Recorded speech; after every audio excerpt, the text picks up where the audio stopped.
If things don't have nature, then God is a thing in the universe and God doesn't have a nature either. How do we explain how God acts? And the idea, nominalism led to voluntarism, the idea that God's actions don't come out of his nature, but they proceed from his will. God's will is supreme. So to this day, you'll hear preachers in some traditions say, well, God can do whatever God wants, that's medieval voluntarism, placing God's will above God's nature, because they'd say God has no nature apart from what is prescribed by his will. So we see in the modern age the beginning of an emphasis on the will. The will as being especially important. So for the people of this movement, God does not have a nature, but is a being of sheer power, and God's actions flow only from God's will. So we see that God is now unpredictable. He's powerful, he's unpredictable. Michael Gillespie wrote in The Theological Origins of Modernity, the new vision of God that rose to prominence in the 14th century emphasized divine power and unpredictability rather than divine love and reason. Joseph Albanese and Carol Chirpin, since God could do whatever he willed, and this will was unfathomable to the human mind, God's will, and thus the world, became absolutely contingent. Since God's will was absolutely alien and contingent, and thus God's reasons for creating the world and the way the world functioned in itself, reality too was perceived as contingent and alienated from the human mind and its existential concerns. Catherine Pickstock, the British Anglican liturgist, God was no longer seen as manifest in and through the world, albeit in a mysterious way. God came to be seen as a distant, unknown reality who related to the world through the imposition of his will. You see this quite poignantly, I think, in some of the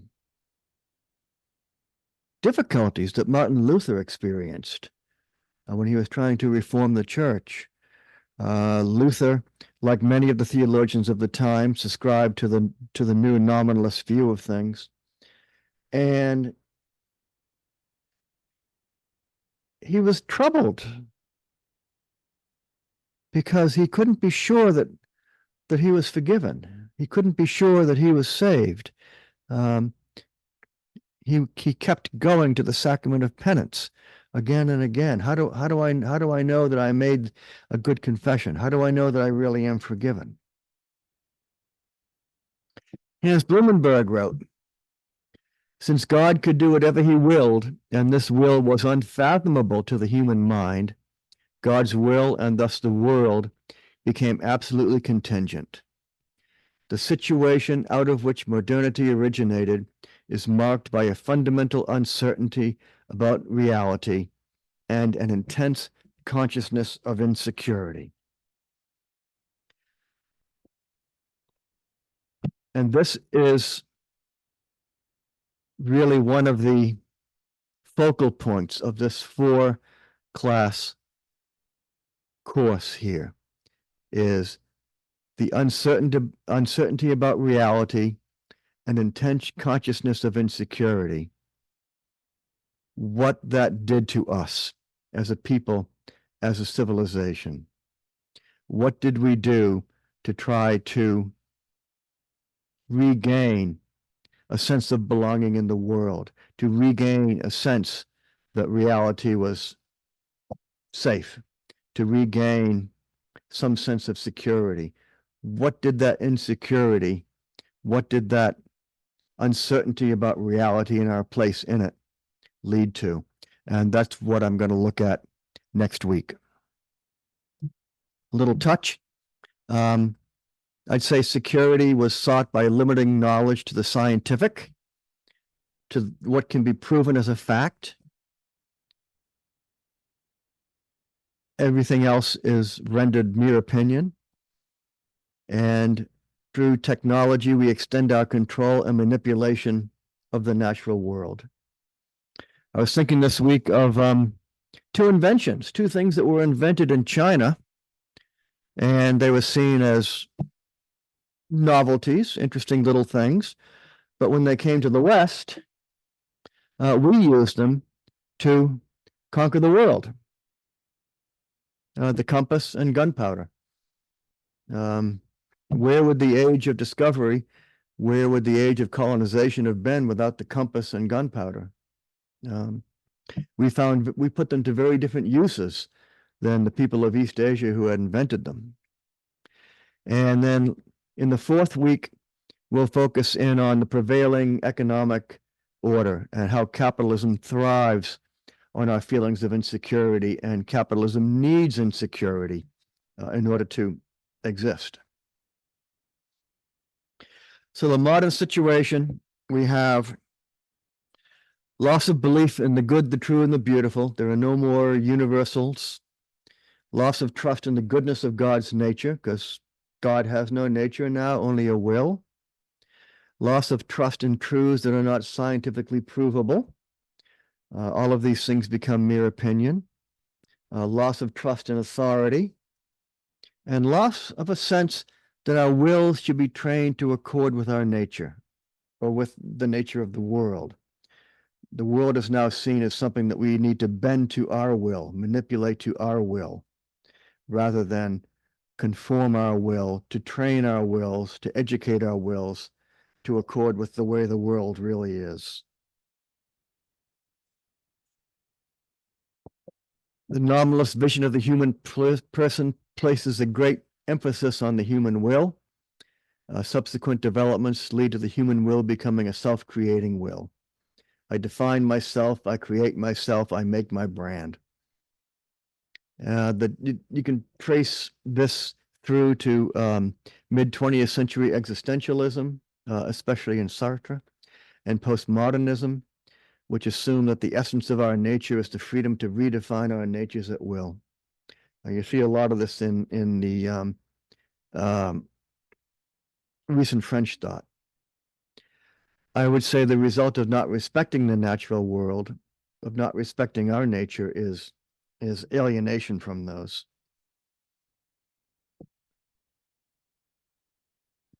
Now, it might seem that this is all just nothing but arcane philosophical speculation. But I would say that it really affects the way we relate to the world. We all carry about an image of God, whether we believe in God or not. We carry around an image of God. It's inevitable. Those images are always false. But what is the image that we're operating out of? What are the assumptions that we're carrying around with us without being aware of them? How do we think about the world? What's our innate sense of how we belong to the world? Our innate sense of what reality is. These things they're very basic. They're very deep down. We take them for granted. And that's what I'm trying to re-examine here a little bit. The example I gave is Justice Kennedy's decision. At the heart of liberty is the right to define one's own concept of existence, of meaning, of the universe, and of the mystery of human life. Whatever your thoughts and feelings are on the issue of abortion, this statement, I think, is certainly outstanding for a depiction of the highest values of secular modernity, to define your own concept of the universe and of the mystery of human life. The old Aristotelian idea, the early Christian idea that things have natures, they have final causes, they have reasons for existing, there's an end to which everything is ordered, is gone. It's now subject only to our individual wills. And this is beyond the ability of any of us really to define the meaning of the universe. And this does nothing but add to our own anxiety, uncertainty, and insecurity. We're told by the Enlightenment that we need to make these decisions for ourselves. We can't rely on authority or tradition to give us our place in the universe. And it causes a lot of us a lot of anxiety, which we see. Driving down the street, you see anxiety. Modernity would have us believe that the meaning of our lives is something that we must create for ourselves. It's not been given to us. We're told that our lives have the meaning that we give them, and we can use things any way we want to. And there is no meaning to life except the one that I create for myself. We're in the age of the will. Does my will conform to reality, or do I try to make reality conform to my will? I think we as a culture have been trying to make reality conform to our will. We see it in the destruction of nature. And I think we're going to have to pay the price for that sometime soon. Expressive individualism is more or less the secular religion. I get to define and create the meaning of my life. Nobody gets to tell me. And one of the most powerful ways of self-expression is our sexuality. I talked about the dominance of the idea of the will. If you look at modern concepts of sexual activity, the only thing now that's required for it to be morally licit is consent. Consent is all that's needed to make it legal. The reason we're not supposed to have relations with minors or with people who are impaired is because they're unable to give consent. But the consensus is, as long as there's mutual consent, then that's necessary and sufficient justification for it. Just an example of how the idea of will has become dominant in our society. On the contrary, classically, we thought that things had a nature, that nature dictates the thing's meaning and purpose. The human person is made to live in a certain way. The correct way for things to be used is embedded in what they are, in their very nature. And this is not a Christian teaching. This is an Aristotelian teaching. Aristotle was teaching this 400 years before Christianity, without the influence of Judaism. So it's something that's very old and very, very deep. The Christians took it over. Circle has a nature of being round. A horse has a nature of horsiness. A hammer has a nature of hammers. You and I have the nature of a human being. These are the natures that nominalism said didn't exist, didn't have any real reality.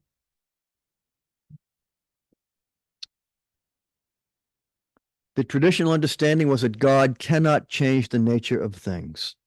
God creates things to have a certain nature and cannot change them. The ultimate source of moral value is not God's will, but rather the nature of how reality is. So the ought is built into the is. The ought is not arbitrary. God could not have issued a contradictory set of commandments. The law that God issues flows out of the real nature of things. Getting into Christology, the example that was given, one of the debates was, could God have saved humanity by being incarnated as a donkey? And traditionally, of course, no, because incarnation as a human being was important. But William of Ockham would have said, well, if God wanted to save us by being incarnated as a donkey, he could have done that.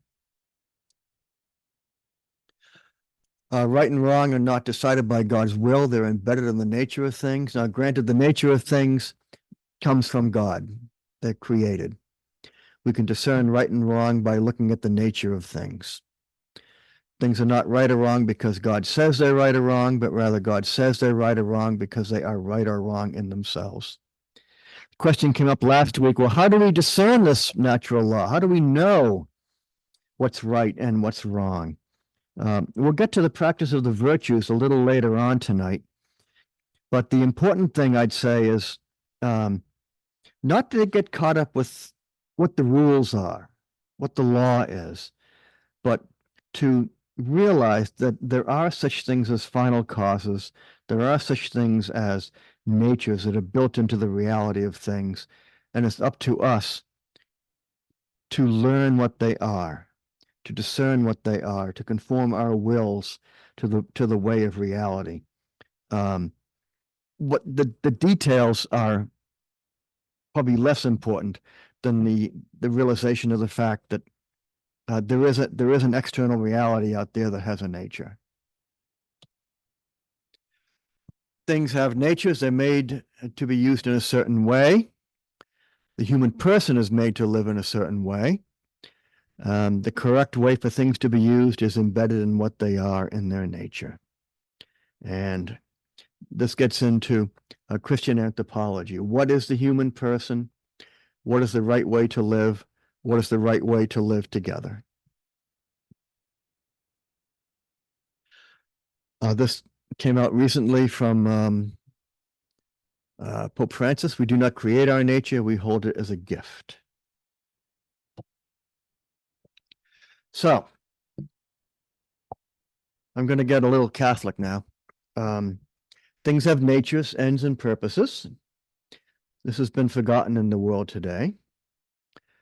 We would say the nature of God is love. The nature of the human person is to be like Christ. And the practice of the virtues is how we do this. So this is going to be the next few minutes here. We'll be looking at these 3 bullet points. God is not a thing, but has a nature. Being perfect, God will always act according to that nature. You and I are not perfect.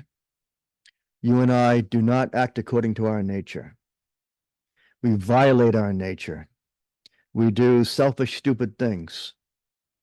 Some of us on a daily basis. When we violate our nature, when we act in ways that do not accord with our nature, that's what the tradition calls sin. So, God is perfect, so God will always act according to that nature. God is simple. The nature of God is love. God exists as love, giving of self to other, and we see this in the Trinity. The Trinity is the central doctrine of Christianity. It's the thing that marks Christianity as being very, very different from the other monotheistic religions and from other spiritual traditions. It's easy to think that love is an action of God, an activity of God, something that God does. But we're still thinking of God as a thing, as a being that acts. Rather, love is what God is. And we see this in the Trinity. The Father loves the Son loves the Father, and that love between them is the Holy Spirit. So God is gazing upon God's self with delight. God is relationship.